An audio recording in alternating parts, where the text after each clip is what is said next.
on the same reality show I was on, and she was like, "Yeah, you should apply. I'll You walk could just through everything." apply. Do they Yeah. need 48-year-olds? Yeah, they got them on that show too. Apply with me. Stop playing. What What's it reality called? show were you on, Scooter? Endurance 2, Blue Team. Endurance 2. Don't sleep. That's Welcome you. to That's the clicked that? wrong one. Click.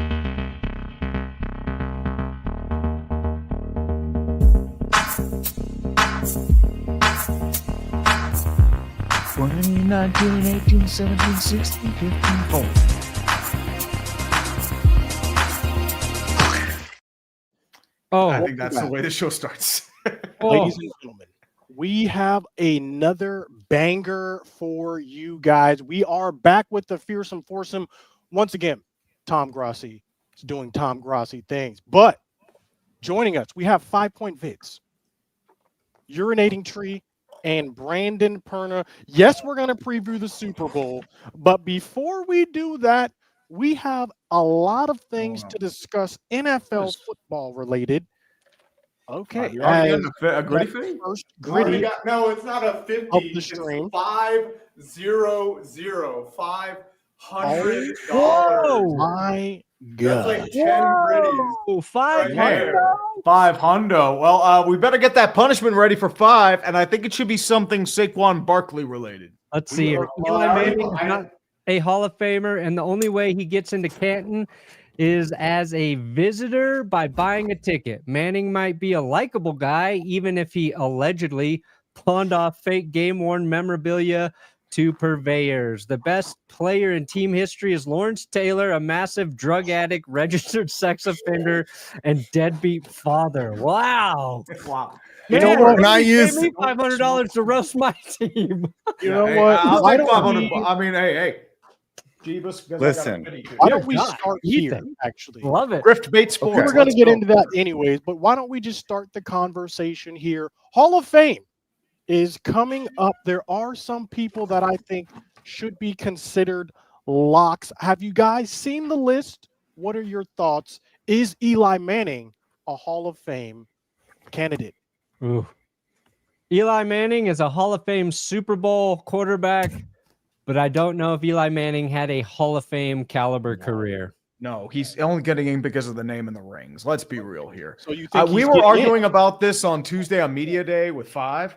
Ben Roethlisberger has a better chance of getting in the Hall of Fame first ballot than Eli Manning. Because, I mean, I hate Ben Roethlisberger as a person, but, yeah, I mean, he's better than Eli. We're looking at the finalists right now. So we're Eli Manning's one of them. So out of all these guys, these 15, I believe that your first ballot Hall of Fame is surefire. Kuechly, I think he gets in first ballot. I think he's easily in. I think Antonio Gates gets in. I think he revolutionized the tight end position. I think he gets in.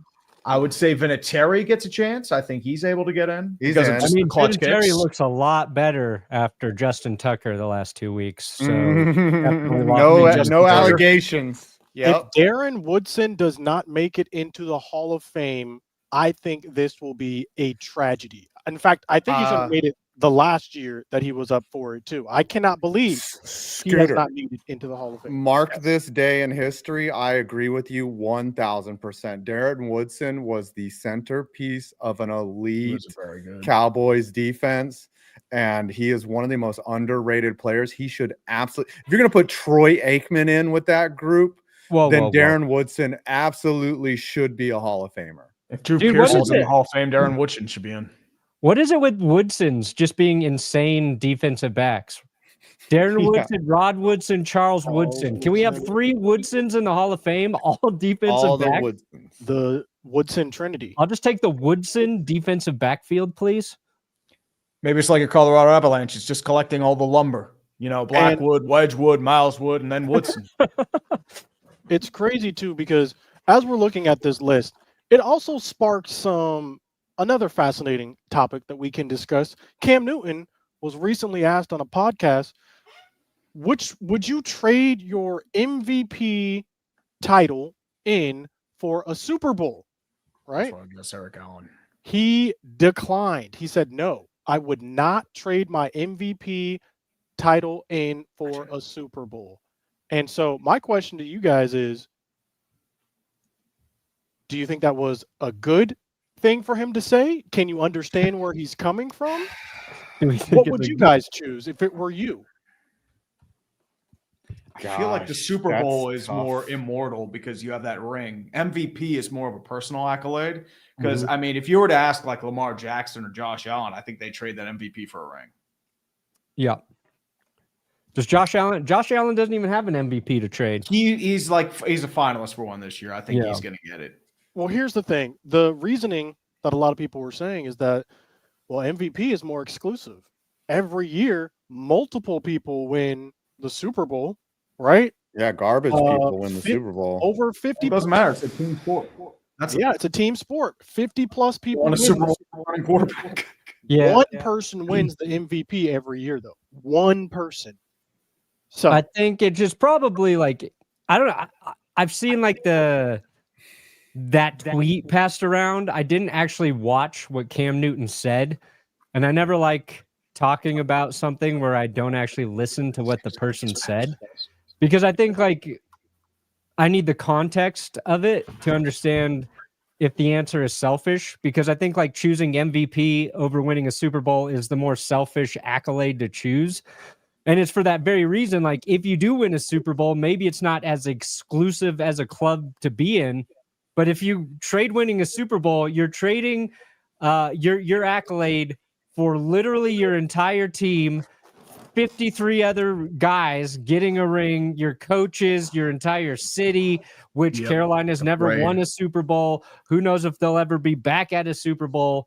Like, that's what people want you to talk about with that soundbite. But since I didn't listen to him say it, like, I don't know. Was like, what was he saying before and after it? Did anybody here listen to what he said? I did not. I just saw the immediate soundbite. I did not see like the surrounding. Listen, before and after. They don't have a ring for the MVP. Like, you don't sit there and flex with your ring on your finger. They don't have an MVP ring. That to me is the biggest flex on earth, is to have a Super Bowl ring. And that feeling of feeling the confetti on you, like, that is more valuable to me than an individual accomplishment. Plus, you get to dunk on everyone at the victory parade. You get to say, whatever you hate, answer your haters. Yeah, the MVP is great, but I think even being a role player on a Super Bowl team is something is priceless. Nobody talks about MVPs the way they talk about like Super Bowl winning teams. Oh yeah. Chad Henne is a Super Bowl champion. I think he has more like appreciation than like Cam Newton. He went to a Super Bowl and all he's remembered for is walking out of a press conference and not falling on a fumble. Yeah. And that, right now, if you were to say Hall of Fame or one Super Bowl, like, would you rather have Dan Marino's Hall of Fame career or one Super Bowl win and an average career? Of course, I would take the Hall of Fame, because that to me is like, I am one of the greats. I am canonized in Canton. There are a lot of great players that haven't even come close to a Super Bowl. Barry Sanders was one of them. J.J. Watt. He just retired. He's not one. Earl Campbell. He didn't make a Super Bowl. Jason Witten. Shoot. I would rather be the greatest player in NFL history in a contract year than any other player. Albert Ainsworth.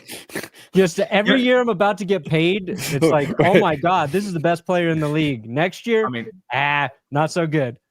Of course. I want to make the most money and do the least on the field. I think there's a lot of ways you can do that too, just saying. The big game. It's here. Gorge on those nachos and chug that beer while Aunt Sally laughs at those cheesy commercials. Speaking of cheesy commercials, Underdog, the partner of the stream. Think of Pick'em like the spread at a party.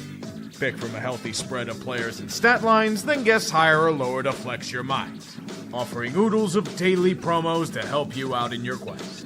Don't feel regret. Use a no-sweat token to cash in or get credit on Underdog. Let me whisper the secret code. Get up to $1,000 in bonus cash in your first deposit plus a special pick in the lobby.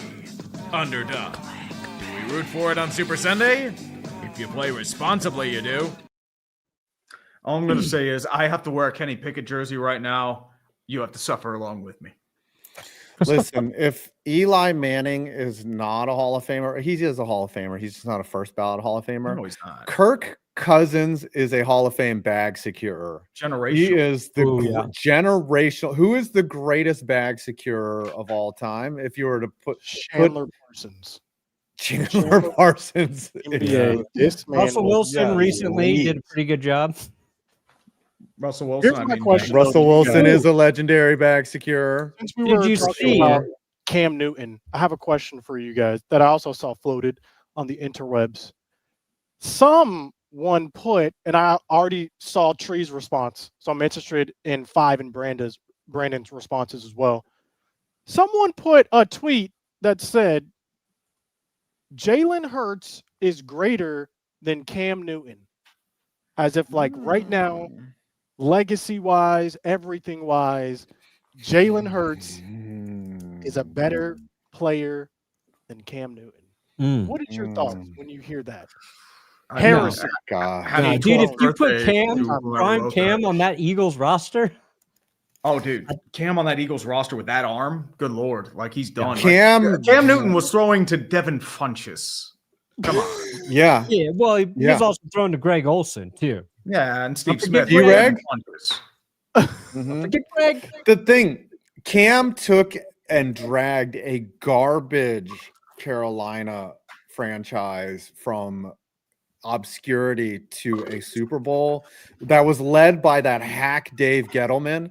Like Cam, he is the prototype for the big body quarterback that could just run people over. Josh Allen has to thank Cam Newton for his career because no one ever did it like him before that. And maybe when it's all said and done, Jalen Hurts might be statistically and accomplishment wise better than Cam Newton. But as of right now, no, that is ludicrous. Here's the caveat. Jalen Hurts played a lot better than Cam Newton in the Super Bowl in Jalen Hurts' first Super Bowl appearance. That's true.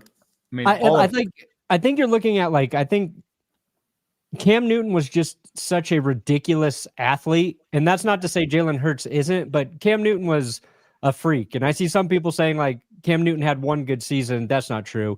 He was rookie of the year, his rookie year, right? He was MVP that year that Carolina went to the Super Bowl.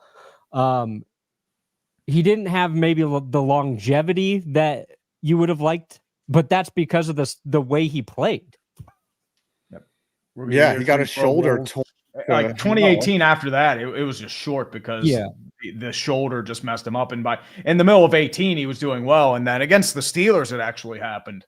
So after that, he was forcing through that injury. And then 19 was a wash. And then 20, you realize his shoulder was gone. He still had the mobility. And you really have to take it through this era right here. This was a generational year. I mean, ridiculous. I mean, if you look at his rushing too, I mean, this is where he really came to shine because this was in an age where quarterbacks didn't really run. This was after RG3. Everyone got scared off of mobile quarterbacks, and it wouldn't really come back until Lamar Jackson started. So these were big numbers for a rusher. 14 rushing touchdowns as a rookie. You kidding me? He had 12 for the Patriots, 15 in his MVP year. And the thing is, when you look at statistics side by side, they're a little bit skewed because Jalen Hurts rushing touchdowns, a lot of them are 1 yard or less. Tush pushes. Yeah. Yeah. So I think they're both good. They're both good.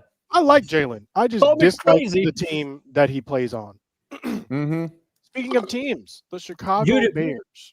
If Jalen Hurts, though, if the Eagles win and we're like Jalen Hurts is the reason they won against Kansas City, he's going to be goated in a lot of conversations forever because he stopped the Chiefs from three-peating. He beat the team that's on one of the greatest football runs we've ever seen. Nobody believes in Jalen Hurts probably the way they should. It's all been about Saquon Barkley, and that's also true. But if Jalen Hurts balls out and beats the Chiefs in terms of solidifying his NFL legacy, he will have the greatest single stock boost we've ever seen. I'm getting a little bias coming out there from Brandon Perna. It actually reminds me of when Eli Manning beat Tom Brady. Not as big of a dichotomy, though, because no one really expected the Giants to win either of those times against the They Patriots. were 10-point dogs. Yeah. And in the first in this one. game, I think people are giving Jalen Hurts more of a chance, not because it's Jalen Hurts, but because of his surrounding help, basically. A.J. Brown, Devontae Smith, Saquon. But to your point, Brandon, on the flip side, if the Eagles lose and it's Jalen Hurts' fault, now that's going to open up a door that you cannot close easily. If Saquon fumbles and Jalen doesn't jump on that ball, poor Jalen Hurts. Oh, I feel bad for him already. Yeah, but the thing is, like, the Chiefs don't have that Denver Broncos defense. That Denver Broncos defense was ridiculous. Von Miller was unblockable that entire postseason. I mean, what they did to the Patriots the week before, like, I think the Patriots had a chance to tie it. What is like 2018 at the end, and Von Miller was like, "Nah, I got this. Don't worry about this. We're fine." So to compare the Chiefs defense from 2 years ago to even the one that's going to play on this Sunday is not. That Broncos defense was ridiculous. Yeah, I don't think anybody's comparing this Chiefs defense to my 2015 Broncos. I mean, and if they do, they should be in jail. They're an unsung defense, though. I mean, they don't have the star power that the Broncos defense had. Like, you had stars out the wazoo. You had DeMarcus Ware as a backup, a defensive edge. Like, that was a loaded team. Like, the Chiefs, their biggest stars right now are Trent McDuffie and Chris Jones. But they have a really solid, well-coached group. Karl Loftus. No, they're all good. Karl Loftus is good. Their linebackers are good. The rest of their secondary is pretty good. I think Justin Reed's underrated, and he can kick. God forbid, if the Chiefs need a reserve kicker, they got one. Yeah. Speaking of people who Kareem Hunt. Underrated. Speaking of people who should be in jail, we go to the Cleveland Browns. Ooh. Just Myles Garrett. What a segue. Requested a trade from the team that drafted him. Now, what is your thoughts, especially with the timing of this sort of taking all the Super Bowl edge away? Well, some other things did that as well, but this trade request sort of was dominating all of the sports headlines going forward. Five, what did you think when you saw this? Well, this phrase in his thing was, you see it right there on the screen. The goal was never to go from Cleveland to Canton. He wants a Super Bowl bad. And he is very smart to recognize that is not going to happen in Cleveland. He should have just pulled an Eli Manning and refused to play for them if that's what he actually wanted. He might hold out. The one thing, and I said this in my video, is like, Cleveland, there's no way that they don't mess this up, right?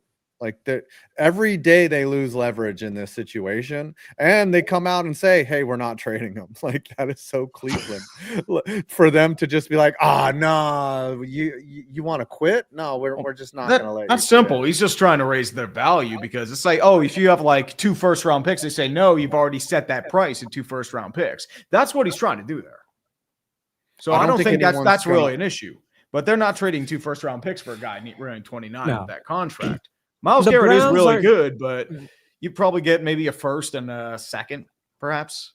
Yeah. Do you really think that's all you'll be able to get for Myles Garrett, especially when you're looking at what did Khalil Mack go for back in the day? Well, he got 2 firsts and a third, but he was also 25. Yeah. Was he 25? That or was that was from Oakland to Chicago. Yeah. Not in the second trade. The second trade didn't yield as much to LA. Yeah, he was 26, he was 27. a young buck. So he was younger. Yeah. Myles is getting longer. Now, Myles Garrett has 17, 18, 19, 20, 1, 2, 3. Yeah. He has 8 years of experience. Yeah. The Browns will reigning defensive player of the year. They're just going to say they're not going to trade him. Where do you think Myles Garrett is lining up week 1 next season of the NFL? I've seen the worst case scenario, which would be Philadelphia trading their first this year and their first next year. I've seen that floated. I don't like that whatsoever. What do you guys think? Where would be the best fit, best option for a team that maybe doesn't need their first this year or next year? The team that needs him the most is the Buffalo Bills. The Eagles, it would be a luxury, and we just think Philly can make anything happen, and they kind of can. Bills need him. They're in a window right now.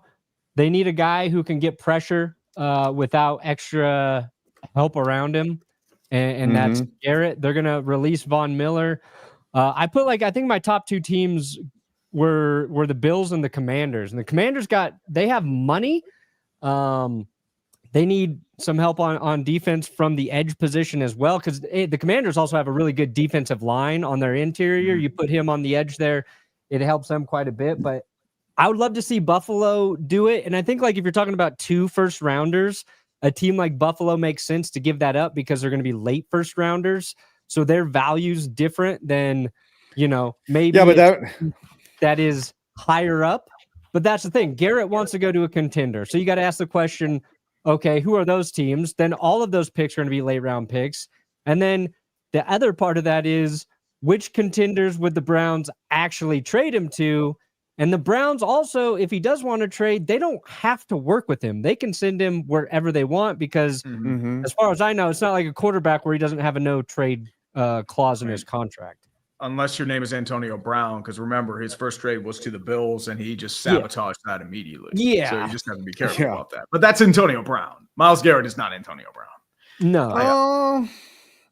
I'm not saying that he is. For the Browns to move on, too. They're not in any freaking window right now. They got to answer their quarterback situation. I heard David and Njoku, pleading for Garrett to come back, saying they're closer than it looks. I don't think they are. There's talent in Cleveland, but you have a quarterback. Here's the problem. You need a running back too, because quite frankly, I don't know if Nick Chubb's ever the same. I mean, he didn't look the same earlier this year, and now he has a broken foot in a non-contact play. Sending all that money to Deshaun Watson was a colossal mistake. It's become obvious. And now he's probably never going to play again. He tore his Achilles again. Now his best strength was his mobility. He was cooked to begin with. So now it's the point where you're going to have to probably restart, pick another quarterback. One thing Garrett can do, he can just play the long game if he wants and just let his contract expire and sign wherever he wants. And that might be the play that the Browns are thinking. It's right, whatever, we'll just keep you under contract and we'll, but that would be dumb. That right now his trade value is at its highest and it's getting lower and lower every day. So they just need to move. You're exactly right. They need to move on, get what they can from him. A lot of people have said the Commanders because they have the money. And that might make sense, but I don't know. The Commanders have a huge hole. They need run defense. My stone cold lock with this is that Cleveland messes it up. They trade him for too little to someplace he doesn't want to go. That it's we traded you to a contender, the Jets, and they're just what about Dallas? or Dallas. Dallas is interesting. He's Texas A&M, If you look back, he actually said that when he was coming into the league. Hey Jerry, did y'all see the video where he's like, "Hey Jerry, come get me, draft me, Jerry."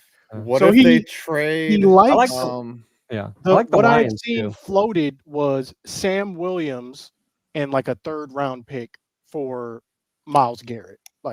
So we would send them a defensive end so they don't have to go out and get something. Sam Williams is a promising defensive end, just been injured a whole bunch. But it could be something like that as well, where a team trades a defensive end in addition to a pick. Maybe it's not 2 firsts or 1st and a 3rd like we're anticipating. So, but my question is, if the Cowboys do get him, what happens with DeMarcus Lawrence or Micah Parsons? DeMarcus Lawrence is interesting. DeMarcus Lawrence is interesting. We've drafted all the players, all the signs are on the door that he's not coming back, pretty much. So DeMarcus Lawrence is on the outs as of now for the Cowboys, just based off of the players we've been drafting in the draft. We have Sam Williams, we have Marshawn Nealon. So it's going to be interesting. What else is interesting is that in addition to the Cowboys looking for another edge. Also put Myles Garrett in Detroit next to Aiden Hutchinson or opposite Aiden Hutchinson. That would be deadly. That wouldn't be a bad one. Now we're talking. That would be sick. That would be sick. He would bite some kneecaps. Chicago Bears owner and matriarch has died at the age of 102 Tree, you were talking about this earlier. Can you shed some light for those who might not be on the NFC side of things? What is the significance of this death? What did she mean to this team? Well, the thing with Virginia McCaskey, it's complicated if you're looking towards a Bears fan perspective, because quite frankly, she was seen as the enabler of a lot of her kids. Like the McCaskies don't know what they're doing with the Bears, but Virginia was always a figurehead. She was the last remaining connection to the original founding owners. She was the daughter of a Papa Bear, George Halas. So that's where her legacy really comes in. She inherited the team in 1983. So what happened was it's been yet 85, but otherwise there hasn't been much there. At this point now, the question is, with Virginia gone, there may be an inheritance issue. The grandkids might want to sell the team. So there's your real issue there. And I mean, most Bears fans are also more or less just kind of relieved in an odd sense. I mean, they feel bad, but at the same time, it's like, okay, maybe the McCaskies are gone now, because the McCaskies have been holding back the Bears for decades.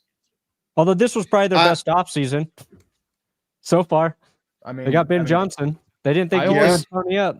Yeah, I always thought that Virginia McCaskey would like feed on the souls of Bears fans for eternity. It felt like if you ever played Warhammer 40K, like the God Emperor just sitting there on his throne and 1,000 souls have to be fed into her to keep her running. That's what I felt like Virginia McCaskey was.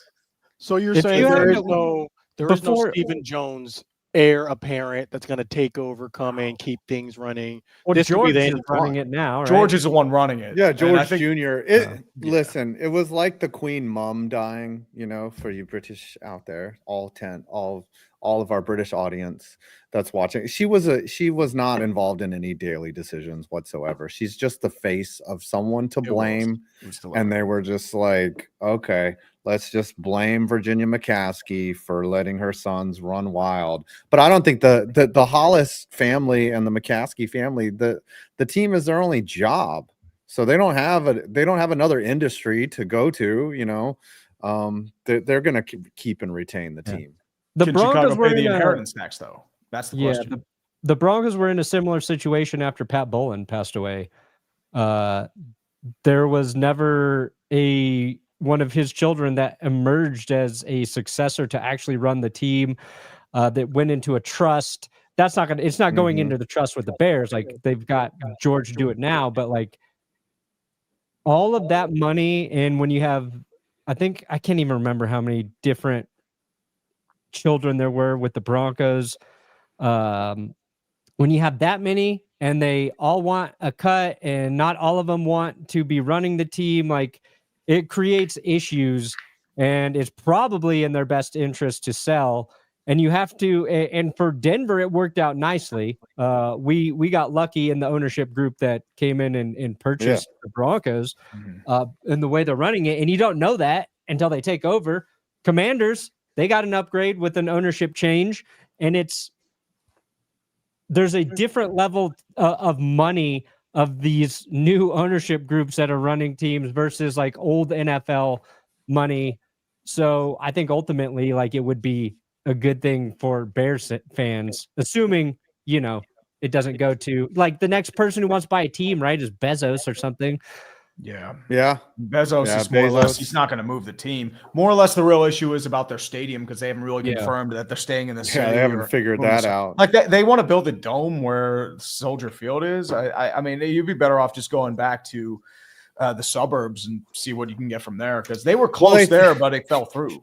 Yeah, they have the land. They own the land. It's so dumb. Yep. But then the city was like, you can't do that. You can't go out there. We'll build you a dome. And then they're like, well, Lightfoot. It's all leverage. I think they bought the land. It's going to be a good investment anyways. Arlington Heights. Speaking of investments, the NFL is hosting its first ever NFL regular season game in Australia. 2026 Rams are the designated team going over there. What do we think about this?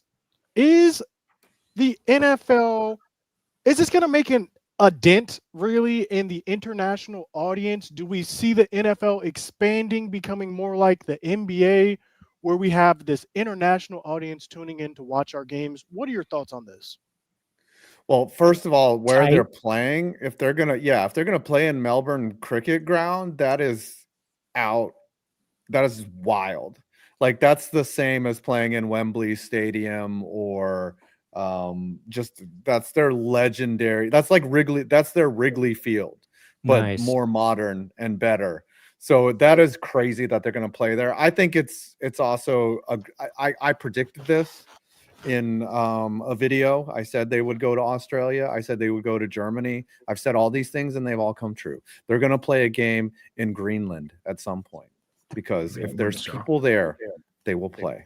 I mean, if We're they gonna have get a our lot of own people rare there. earth minerals. It'll be under As the I said, stadium. The NFL wants to Is that, go. is that your international. Trump, That's the thing. Brandon Perna? No, is that your that's Trump my- invitation? That's just my that's my Goodell. Evil sign. That's your Oh, evil good job. billionaire. Yes. Okay. Give me those rare earth minerals. What Dude, were I'll you show saying, you. Steve, That's a cool about place. Be the careful. international? To go.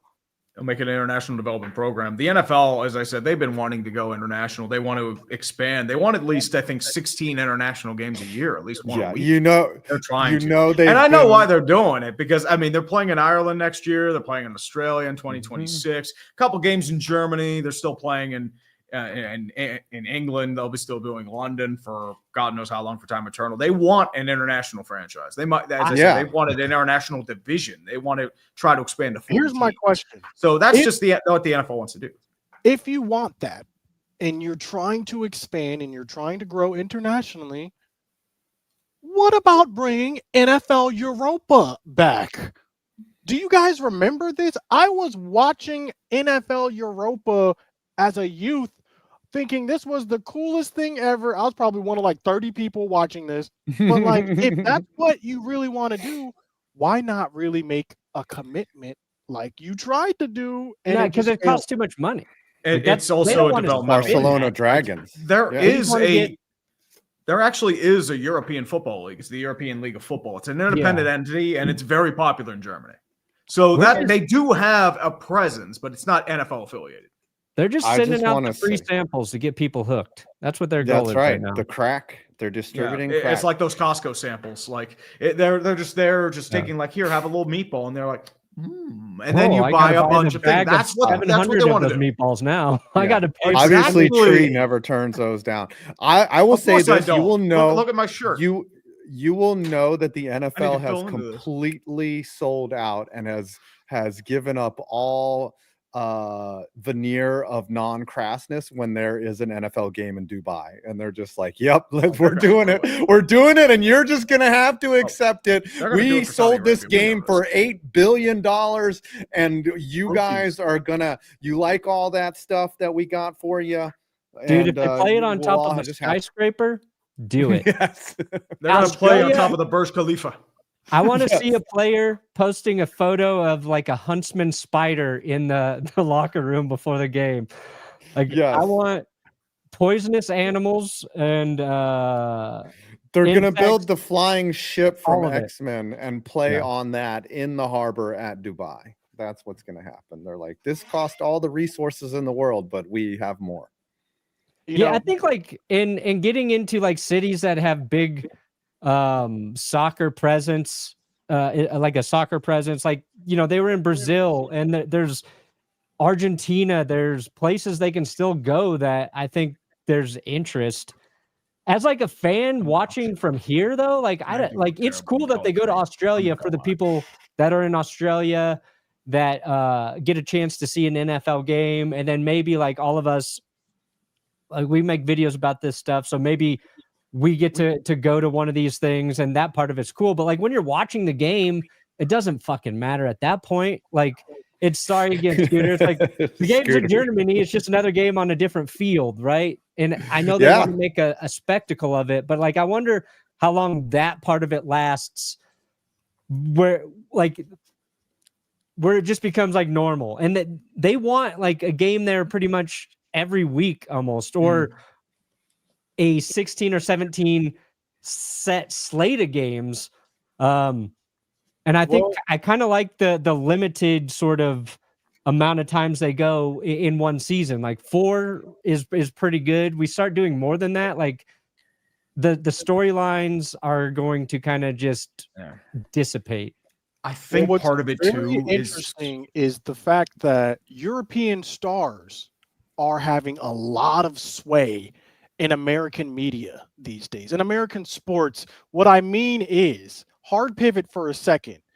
Look at Luka Doncic and this trade, this massive my trade. We're going God. to have to talk about this for a little bit. Bear with us, non-NBA fans. But Luka Doncic was traded from the Dallas Mavs to the Los Angeles Lakers, and people are calling this the biggest trade of their life. They're saying they have never seen anything like this. Why did the Mavericks do this? How can LA keep getting away with this? Veto the trade. What are your guys' feelings? Where were you when this news broke? In my bed. That happened late that night, right? Was It it a late happened night? around like midnight. It happened at Yeah. midnight Eastern. So I thought it was just a joke. I saw it on sitting Twitter there, late like, at night. It was fresh I off woke up. I was like, huh? dry January. I was I having woke like a up and thing saw of- it, and my wife texted me. I was like, "No, you're do a seeing double some take. I'm like, misinformation. NBA Centel got you. There's no way." No I go on chance. ESPN. It's front page. Luka in a Lakers jersey. I'm freaking out because I have to make a video now.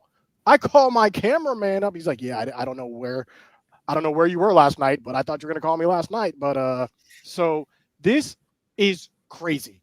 I don't think you guys understand. Adam Schefter tried to put this into NFL terms and was like, "This is the same as like Josh Allen getting No, we traded." understand. No, not Josh for What? Lamar. No. No, It would no, be it'd more some- like it'd be more like trading 2021 Aaron Rodgers for Josh Allen. That's what it would be. Maybe a little younger. The thing with what it's what they got. Like AD was not a great return. Honestly, he's a good player. Just can't Doncic. stay healthy. That's the Here's the problem. thing. Yeah, And Anthony Davis is elite. He is elite. He is the best, if not one of the best centers in the game right now. He's elite. The problem is can't he's stay healthy. 32. The problem 32, is and he's not that elite. 13 I got that seasons center. His name's Jokic. under his belt. He has 13 seasons that he's played already. That's a lot of wear and tear on your knees. They Jumping up traded a and down. superstar. That's all it is. Like, they traded one of the best basketball players in the league, and they didn't get the return anybody thought they should get for it.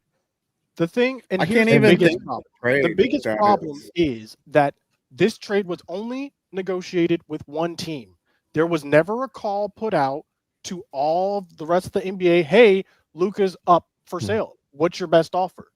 Because if they would have done that, they could have gotten way more than just Anthony Davis. Yeah, that's the most bizarre part of it. Well, they only offered it to the Lakers, and Rob Pelinka, he said, like, wait, you're joking, right? Because AD is an excellent player, but when you're looking at someone like Luka, who could be your franchise cornerstone once LeBron leaves for a decade, you don't blink. You make that deal. Even if he supposedly is pudgy, which is the reason why. Like, there are a lot of weird rumors going on around about this, like Miriam Adelson, I believe is her name. She owns the team now instead of Mark Cuban. Mark Cuban lost all his money in crypto. Yeah, he sold his shares. Yeah. So that's what he has a small share now, but Cuban would have been flipping a gasket if that happened. But apparently the rumor is she wants to try and like strong arm for a casino in Dallas or move the team to Vegas. It is a very weird phenomenon.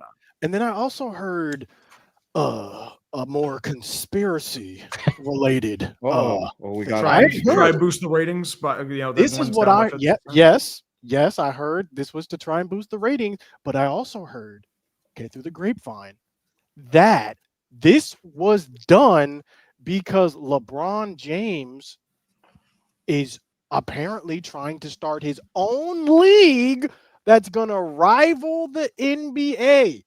That's what I heard. That's what the conspiracy theorists are saying. His friends starting one, but he's not affiliated. We will LeBron, see. The league is just old NBA players playing with their sons. There's only your sons can be on your team. You have to be a father-son combo. Yeah, it's called the NBA, the Nepotism Basketball Association. My last and question you can is, only be related to someone. To wrap this up with Luka. Who is the Luka Doncic of the NFL? That's a great tweet. Let me ask that. Who is the Luka Doncic of the NFL. Chat, Is give us the some Luka? comparisons as well. It would be Chiefs like are- the third best player in the league, right? Or second No, or Someone third young. best player in the league. No, Someone you need young. Jeebus.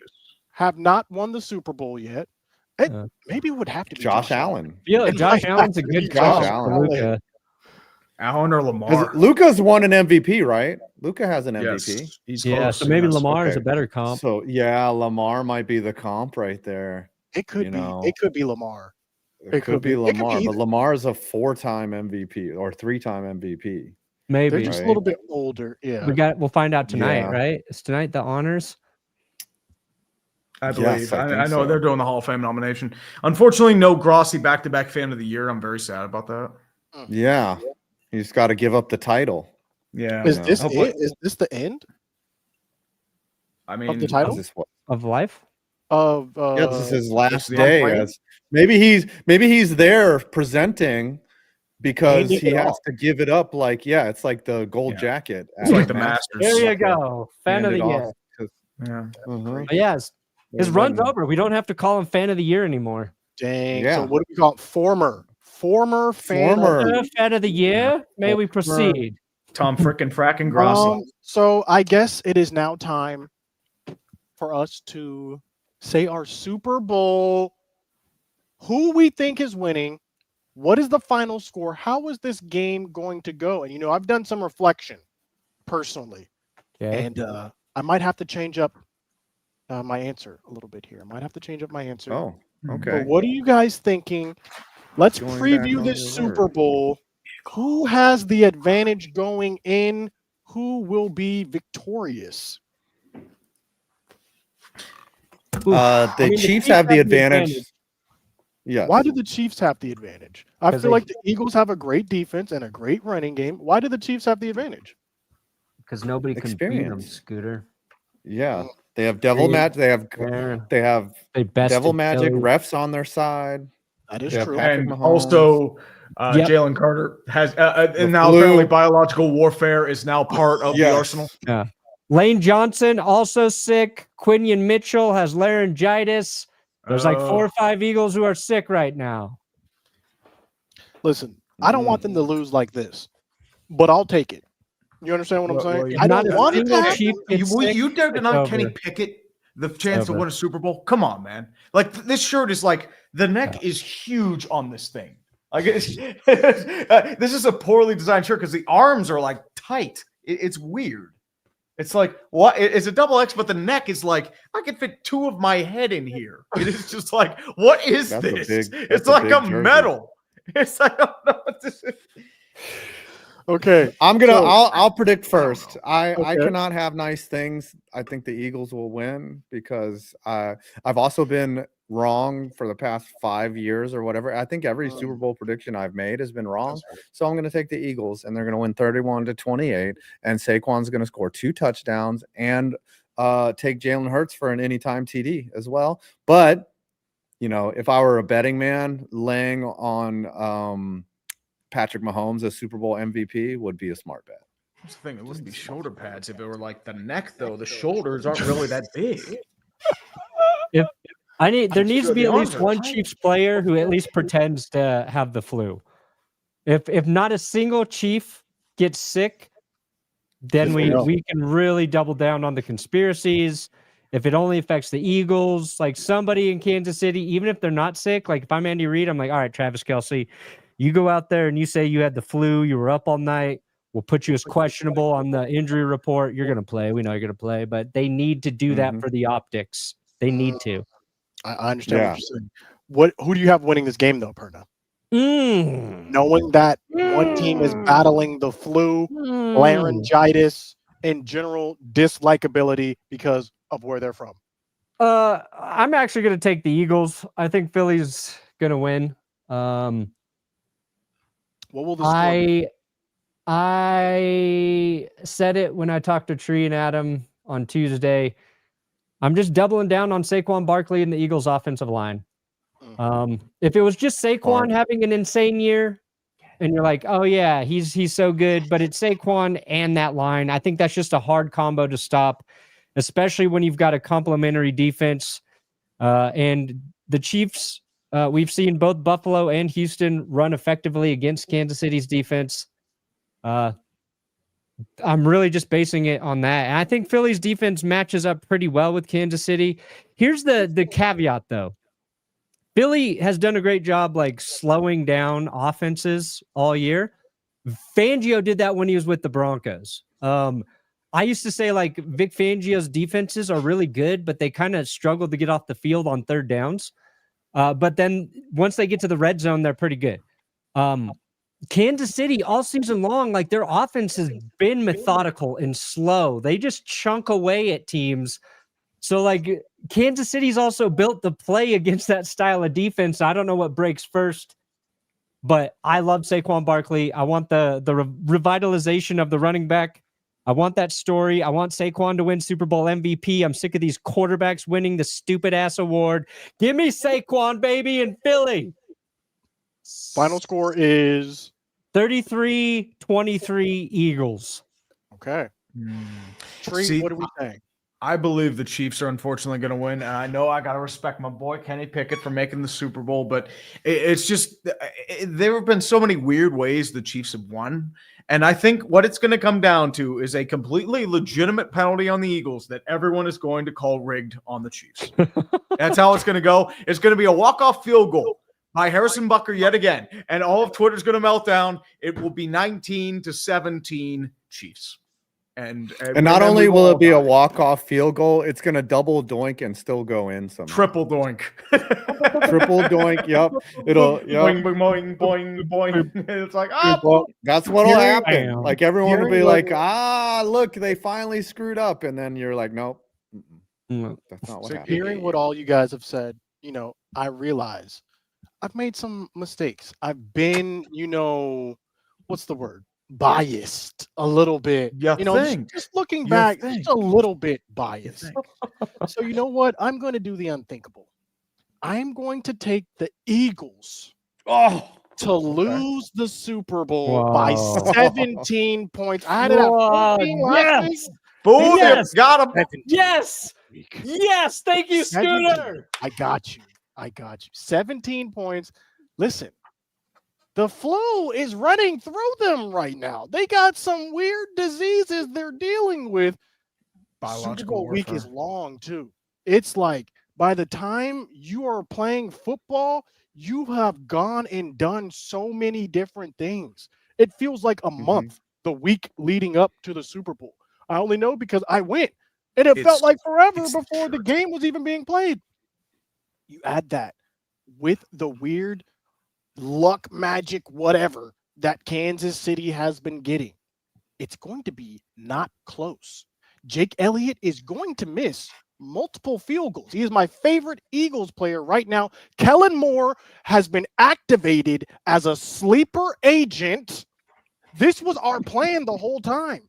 We infiltrated Philadelphia, put Kellen Moore, and now he's getting activated. He's going to score 17 points while the Chiefs score 34 points, 34-17 Chiefs. Let's go. Chiefs Kingdom, I'm riding with you. Do you know what else you can ride with, my friends? The big game. It's here. Gorge on those nachos and chug that beer while Aunt Sally laughs at those cheesy commercials.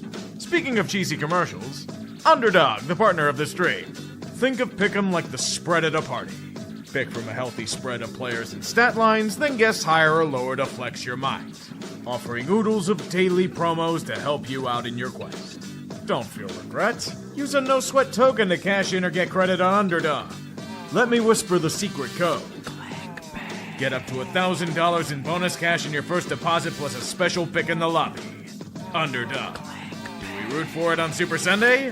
If you play responsibly, you do. Kenny Pickett, he says it.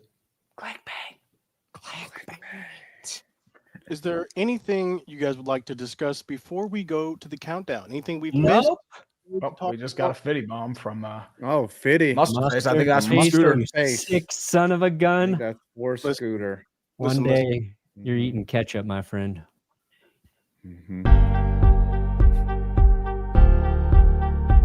Oh, yeah. I'm not Tom, but I don't care. Let's go. 20, 19, 18, 17, 16, 15, 4. Scooters coping and seething right on the floor. And if you don't realize that the Cowboys aren't winning anything, Brian Schottenheimer's your head coach. And that's pretty much all I need to say. Brian Schottenheimer's your head coach. Congratulations. Listen, I like That's the pretty stat funny. that we've come up with. I'm leaning into the Brian Schottenheimer signing now that the full staff has been. You are coping and seething. All right. You are coping so hard, dude. All right. I'll start it off. I have $20. I'm not getting punished today. 98. I have, actually. I think we know who 172, won. 5. $522. Back-to-back punishments. Ethan Mack tipping the scales in the first minute of the game. You gotta wear with the a castle head, $500 nerd. You I do. know. So Where the you're what? lucky because I'm an actual artist and I can make this. Oh, yeah. Adam's got to wear that Stupid next castle. stream. Oh, yeah. Or in a stream. You need Yes, to make I it have like, all the things you need to make to it make that. red and yellow and write Chiefs Kingdom on it. That's what I feel like we should do. Ooh, yeah. Well, depending on who Well- wins, I guess, right? I think it'll be better if the Eagles win, but maybe it's got to have some Eagles, Commanders, and Cowboys logos on it. Just It's to, got to have some Saquon in there, too. Yeah. Yeah. just a little I will division make rivalry. I will make this with foam and Nice. 57 Yeah. months for stealing from Shohei Ipe Mihusara. yeah. That's I don't nice. think that's what really happened. That is a If fall you guy, do- right? You do there. Underdog. Do not get Mhm. your Japanese translator to steal your money for you. Just No. What do you guys have coming out on your channels? Literally after this, I have the history of punting on third down in the NFL. You would be surprised at how often teams have punted on third down and even second down in the NFL. NFL season Teams briefing have coming punted. out later tonight, working on the final bit of overlays in bed, and we should be good to go on that. It's just a pain in the ass to deal with the overlays. It's just one of those things. Yeah, That's fair. it's coming out at 7:15, by the way. Thank you, everyone. Perna, you got anything coming? Yeah, I've got a Broncos video tomorrow. Put up a history of the Super Bowl halftime show episode yesterday. There's always something to watch. There is. Oh, Always. did you see Scooter, by the way? Oh, tell us what you got coming out, Scooter. I have Cowboys fans before the Super Bowl. That'll be dropping tomorrow. We'll also be streaming the Super Bowl as the Chiefs dominate the Eagles. Tune in live. Put your notifications on. It'll be a glorious time. What were you saying, though, Five? Oh, did you see where Micah Parsons said that the Giants told him that they were going to pick him at 11, did. and then I they traded did. Y'all out of that blundered. spot? And Y'all got Kadarius yeah. Toney instead. You got a future first-round Yeah. pick that turned into Evan Neal, so congratulations. Yeah, sort of. Okay. That's the thing with Well, those whatever. trades. You got to hit on those things you acquire, you know? What Yeah. can you do? Mhm. We All will right. be back next week, and I will be here to say, I told you so. Are you? We'll see you back next week. Yes. All right. Love y'all. I mean, I feel dirty wearing this green, so I'm just. I'll gonna be take this wearing a ball right castle now. on my dumb ass.